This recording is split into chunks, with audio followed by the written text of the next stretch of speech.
День открытых дверей – проект, рассчитанный прежде всего на детей. Они могут с пользой провести каникулы. Взрослые, конечно, тоже приходят, но их гораздо меньше.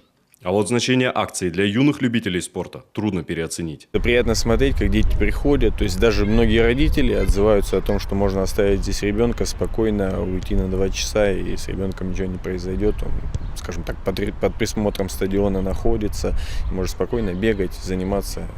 Не сидеть дома, скажем, за компьютером, а у нас бегать на свежем воздухе. Наша съемочная группа понаблюдала за занятиями учащихся одной из городских школ.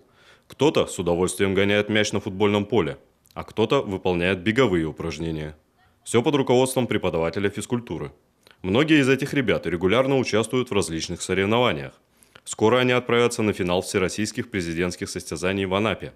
И возможность тренироваться на главной спортивной площадке республики для них как нельзя кстати.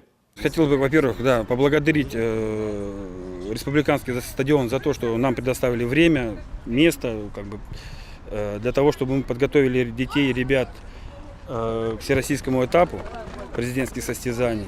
Ну и что в дальнейшем, мы думаю, что будем также сотрудничать и друг другу, наверное, помогать. Отметим, что школой Олимпийского резерва проводится и еще одна благотворительная акция «Открой мир знаний детям-сиротам». До 19 августа идет сбор школьных принадлежностей для будущих первоклассников, воспитанников одного из детских домов города. Ну а дни открытых дверей на стадионе продлятся до 31 августа. Сергей Туркин, Олег Жуковский, телеканал Юрган, Сыктывкар.